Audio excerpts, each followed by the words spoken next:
34화 시간표의 발견. 결혼 전 나는 직장에서 업무적으로 어려움에 부딪히면 남편에게 물어 해결받은 적이 많다. 남편에게 업무적인 면에서 도움을 받을 때마다 남편이 업무 능력이 뛰어나고 실무 노하우가 많다고 생각했었다. 업무적인 면뿐 아니라 관계적인 면에서도 남편에게 상담하여 나름 해결책을 찾은 경험이 다수 있었다. 남편의 이런 면 때문에 나는 남편을 자랑스럽게 생각하였다. 결혼 초 남편의 직장 동료가 남편에게 찾아와 자기의 고민을 털어놓고 해결 방안을 찾고자 도움을 청할 때면 그때마다 심적으로 뿐만 아니라 실질적으로 방법을 제시해주는 남편의 말을 나도 곁에서 함께 듣게 된다. 그때마다 남편의 말들은 늘 내 생각밖이었고 배울 점이 많았다. 남편은 문제를 분석하여 핵심을 찾아내는 능력이 있다. 그래서 자기 문제를 침소봉대하여 스스로 문제에 눌려 죽을 것 같은 스트레스를 받는 피상담자들과는 달리 문제를 아주 작게 만들어주는 것이다. 남편과 얘기하다 보면 문제가 작게 보이고 그 문제를 해결할 만한 자신감이 생기는 것이다. 보통 신앙인들은 자신이 해결할 수 없을 것 같은 여러 문제를 끌어안고 기도의 자리에 앉는다. 언젠가 설교를 들었는데 기도를 하면 하나님께서 문제를 뛰어넘을 수 있는 힘을 주셔서 이를 해결할 수 있게 해주신다는 내용이었다. 나도 기도를 많이 하며 지냈다. 환경이 바뀌는 기적이 필요한 기도도 있지만 내 마음이 바뀌면 해결되는 기도도 있다. 후자의 경우 기도하다 보면 어느새 내 마음이 바뀌어서 용서, 화해의 기적이 이루어지고 그런 일들을 통하여 문제가 해결되는 때도 종종 있다.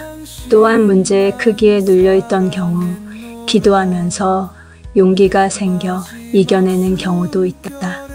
기도하면서 도와주실 것이라는 믿음이 생겨서 문제를 회피하지 않고 스스로 적극적인 삶을 살게 되는 것이다. 나는 신앙을 갖고 있고 기도라는 도구를 사용하며 살고 있기 때문에 그 누구보다도 삶의 자세가 적극적인 편이었던 것 같다. 가령 구하라 그러면 너희에게 주실 것이요. 찾아라 그러면 찾을 것이요. 문을 두드리라 그러면 너희에게 열릴 것이니의 성경 말씀을 읽은 후 이 말씀에 의지하여 믿음을 발휘한다면 나는 바로 이렇게 적용한다. 구하라는 기도하라, 부탁하라는 뜻이다. 그러니 원하는 바를 기도한다. 그러면 들어주신다고 되어 있으니 얼마나 좋은가. 다음은 나에게 찾으라고 했다. 나에게 원하는 바가 있으면 노력하라는 것이다. 그러면 찾을 수가 있다는 것이다. 그래서 내가 처한 환경을 생각하지 않고 내 조건을 생각하지 않고 언제나 노력을 해보는 것이다. 이것은 이 성경 말씀을 깨닫게 된 자에게 복이다. 이것을 믿고 안 믿고는 자유지만 믿는 자에게 주어진 특권이다. 그 다음 말씀은 문을 두드리라고 되어 있다. 기회를 갖게 되었을 때 도전하라, 행동하라는 의미이다. 이처럼 용기를 독려하는 명령이 어디 있단 말인가. 신께서 성공을 보장하고 허락하신 특권 있는 명령인 것이다. 두드리면 기도하고 노력한 자에게 열리게 되어 있다는데 얼마나 신나는 약속인가. 나는 마구 두드리며 살아왔다. 나는 신앙생활을 하면서 신앙인의 교양과 성숙을 키우려고도 노력했지만 나에게 개인적인 이익이 없었다면 기도하지 않았을 것이다. 나는 성격상 혼자 눈 감고 오랫동안 기도하는 것은 내 성향에 전혀 맞지 않는 일이다. 그럼에도 불구하고 기도할 수 있었던 것은 기도하면 나에게 좋았기 때문이다.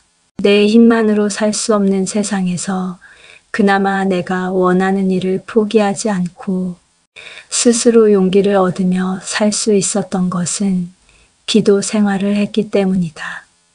그것도 약속된 성경 말씀을 한 개라도 습득하였기 때문이었던 것이다. 나는 집안에서 맞이었고 사회생활을 시작할 때 멘토가 되어줄 만한 사람이 주변에 없었다. 내가 20살에 건강한 신앙생활을 시작한 것과 결혼 상대자로 지혜로운 지금의 남편을 만난 것이 내 인생의 가장 큰 복이었다고 생각한다. 지혜에 대해 얘기를 하다 보니 남편이 원래부터 지혜로운가에 대해 생각해 볼 만한 이야기가 있다. 남편이 2002년도에 책을 출판하였다. 나는 그 책을 통해 남편이 내게 말로 들려주지 않은 많은 얘기를 알게 되었다. 남편과 내가 만나면 주로 내가 말을 하고 남편이 듣는다. 그러다가 가끔은 남편이 내 얘기를 듣고 내게 결론적인 말을 해주는 식으로 대화가 이루어진다. 남편이 주도적으로 자기의 어린 시절에 대한 이야기 보따리를 푼 적이 없으니 난 남편의 어린 시절, 학창 시절의 이야기를 도통 들어보지 못했다. 남자들이 하기 좋아한다는 군대의 얘기도 못 들어보았다. 그런데 남편의 책을 통해 남편의 어린 시절을 들여다볼 기회가 생겨서 아주 재미있게 읽었다. 언젠가 남편의 노래 녹음을 들으며 남편의 고등학교 시절을 훔쳐보는 듯한 재미를 느꼈던 것과 같은 재미를 느꼈다. 남편은 어릴 때 책가방에 모든 책을 한꺼번에 다 넣고 다녔다고 하였다. 다행히 언젠가 남편과 시댁 근처를 산책하며 알게 된 것은 어린 시절 남편의 통학거리가 도보로 걸을 만한 거리라는 것이었다. 그렇다 하더라도 모든 책을 다 넣고 다니자면 책가방이 무거웠을 텐데 모든 책을 다 가지고 다녔던 이유는 시간표의 존재를 몰랐기 때문이라는 것이었다. 남편은 반 아이들 중에 다음 시간이 뭐라고 미리 알고 있는 아이를 보면 정말 신기했었다고 하였다. 그러다가 6학년이 되어서야 시간표의 존재를 알고 세상에 이렇게 편리한 것이 있었다니라고 생각하며 그때부터 시간표를 보고 필요한 책만 넣고 다니면서 무척 흐뭇하였다는 것이다. 나는 시간표에 관련한 남편의 글을 읽고 재미나게 생각되었다. 남편이 어릴 때부터 똘똘한 사람은 아니었다는 것이 놀랍기도 했었다.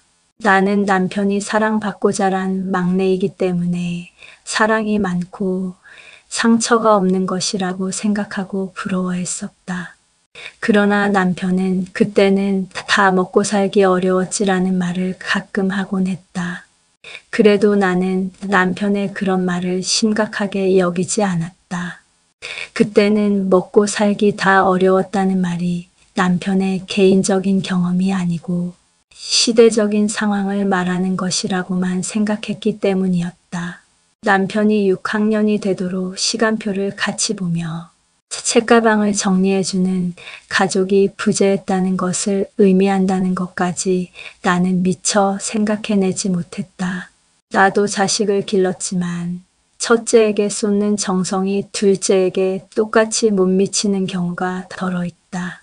마음은 내리사랑이지만 체력이 점점 첫째 때보다 부족해지는 이유로 인해 사진 찍기, 밖에서 놀아주기, 가정학습 지도면에서 일일이 손이 가는 육아 패턴이 달라지는 것이다.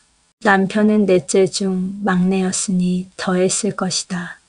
그런데도 남편은 그것을 불만으로 생각하지 않고 내색하지 않고 부모가 먹기 살기 힘들었기 때문이라고 이해하는 것이었다. 나는 첫째라서 동생들보다 더 큰 관심과 사랑을 받았을 것이다. 기억나는 일도 많다. 그러나 그런 감사함보다는 첫째에게 주어지는 부담감과 책임감만 싫어하였다. 나는 1학년 때부터 시간표를 알았고 동생들을 챙겼고 3학년 때 세무서에 가서 세금이 너무 과하게 징수된 사실을 항의하는 심부름을 했었다. 첫째로 자란 나는 어릴 때부터 꼼꼼하고 책임감이 있고 생활력이 강했다. 결국 상황을 바라보는 눈을 바꾸는 것이 내 행복의 열쇠인 듯하다. 나쁜 일이 꼭 나쁜 일이 아니고 좋은 일이 꼭 좋은 일이 아니다. 남편은 나에게 어떤 일이 생기면 그 사건의 양면을 보라고 말해준다. 모든 일은 동전의 양면과 같이 좋은 점과 안 좋은 점을 함께 갖고 있다고 말이다. 남편은 6학년이 되어서야 비로소 시간표의 존재를 알게 된 늦된 아이였다. 재미나게도 어릴 때 부모님의 손과 발이 되어줄 정도로 똘똘하였던 내가 그 늦되었던 사람에게 도움을 받으며 살아가고 있다. 나는 남편의 글을 읽으며 남편이 어릴 때부터 똘똘하였다는 것보다 더 편하고 좋았다. 누구든 빈틈이 있고 약간 부족해야 사랑스러운 것 같다.